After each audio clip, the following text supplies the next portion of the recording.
Notre environnement proche offre de multiples ressources, notamment en plantes utiles et comestibles. En cette période de confinement, dont la durée et les répercussions sont plutôt incertaines, j'ai eu envie de partager un fait qui me semble essentiel pour comprendre le monde qui nous entoure, c'est que nous marchons littéralement sur notre bouffe. Pourtant, je suis le premier à me questionner sur la biodiversité en ville, à me demander quel est l'avenir des villes, etc. Mais n'ayant pas de réponse tranchée, je me suis dit que j'allais profiter du confinement et de ses contraintes pour voir ce que je pourrais manger dans mon quartier. Le but de cette vidéo, c'est simplement d'aider à prendre conscience que, toute proportion gardée, bien entendu, une nourriture s'offre à nous dans beaucoup de contextes, notamment les milieux urbains. À ce propos, donc, la vidéo est tournée à Béziers, ville de 75 000 habitants environ, sud de la France, pas très loin de la mer, dans un quartier plutôt résidentiel et aéré, à 4 km du centre-ville. Je dis ça pour que vous le gardiez à l'esprit pendant que je vais vous présenter ce contenu. Et pour finir, c'est ça le plus intéressant, je pense. Je ne suis pas un spécialiste. Ce que je veux dire par là, c'est qu'avec du temps et un peu de passion, on progresse très vite dans ce domaine-là, la botanique, et on prend conscience du garde-manger que constitue la nature environnante. Allez, si vous êtes d'accord, on se lance. Commençons par les amandiers. Ça paraît pas, mais certains sont très bons malgré que les amandiers sauvages soient amers. Une voisine me disait que dans les villes qui se sont étendues, les quartiers d'aujourd'hui, c'était les campagnes d'hier, et on trouve parfois des rangées d'arbres qui ont été greffés, et dont les amandes sont très bonnes. C'est le cas devant chez moi par exemple. La mauve, c'est une plante hyper commune et plutôt connue, comestible de la tête aux pieds, des racines aux graines, aux fleurs, aux feuilles, qui a un goût plutôt neutre en plus, donc facile à utiliser dans toutes sortes de situations. Le plantain, commun dans toute la France, facile à reconnaître, se consomme entièrement. Les jeunes feuilles évoquent un peu le goût du champignon, ainsi que les aigrettes, qui sont les boutons floraux, pas encore matures. Devient un peu coriace et amer avec l'âge, et à ce moment-là, ça se consomme en soupe ou en beignet.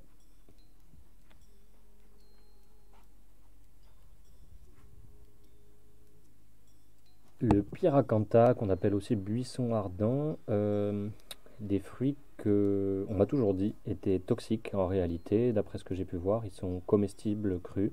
On peut en faire des compotes et à ce qui paraît, les graines servent d'alternative au café. Le néflier du Japon fait des baies qui sont très bonnes et qu'on ne retrouve pas facilement nécessairement dans les grandes surfaces, etc. Pourtant, chez nous, c'est une plante qui se plaît très bien, qui est naturalisée, je dirais, et ça vaut le coup de la connaître. Le pain, c'est un classique. Encore faut-il passer un peu de temps à l'ombre pour chercher des graines, etc.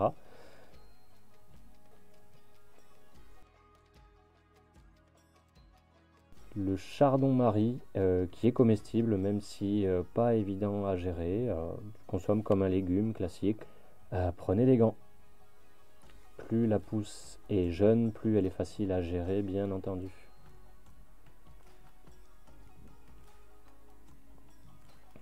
En tout cas, je trouve que c'est une belle plante.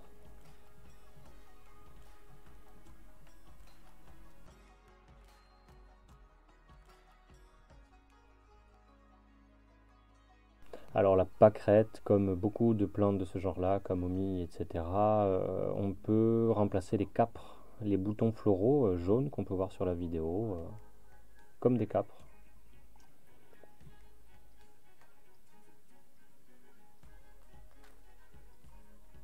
Peut-être un peu plus méconnu, le ou la pariétaire, une cousine de l'ortie, comestible crue ou cuite, et on la retrouve très souvent proche des murs. J'ai l'impression que c'est une plante qui aime beaucoup la chaleur. Dépurative et diurétique, en cure de printemps apparemment.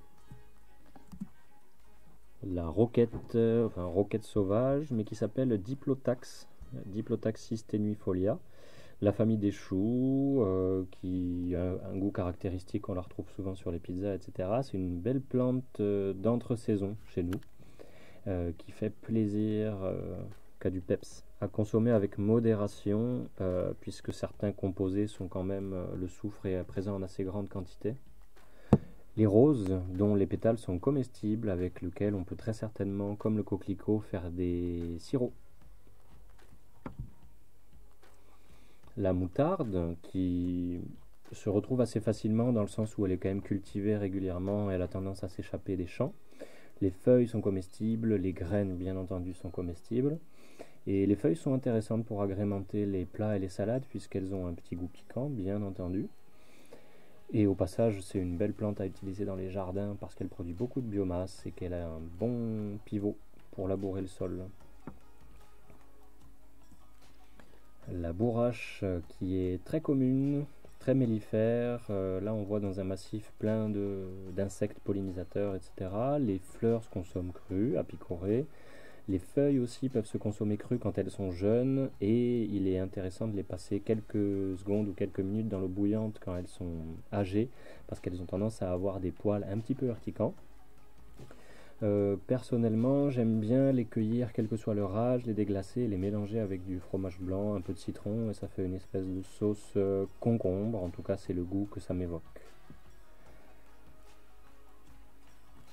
L'Elaeagnus, dont une variété, l'Elaeagnus multiflora, donne des fruits qui sont comestibles, qu'on appelle le goumi. Attention aux variétés, mais en fait on en trouve très souvent dans les haies. Le gaillet gratteron, qui est un grand coureur et dont les poils s'accrochent dans nos vêtements et dans les poils des animaux. Les pousses terminales sont tout à fait agréables dans les salades. Au bout d'un moment, par contre, ça devient forcément un peu grattant, pas très très intéressant, mais ça peut servir d'éponge quand on est en randonnée, etc. La glycine, une magnifique plante grimpante qui fait des grappes de fleurs magnifiques qu'on peut consommer cuite en beignet. C'est plutôt raffiné, c'est assez intéressant à goûter sincèrement. Mais quand on voit la classe quand même d'un pied de glycine et l'odeur que ça a, moi j'avoue que j'aime bien les laisser tranquilles.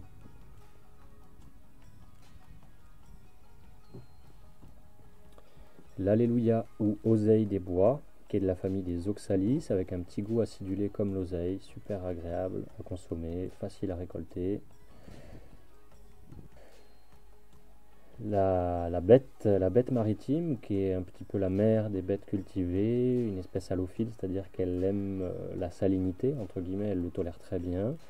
Nous, à Béziers, on en retrouve pas mal puisque c'est près des littoraux. Il est possible que dans le continent, on en retrouve beaucoup moins.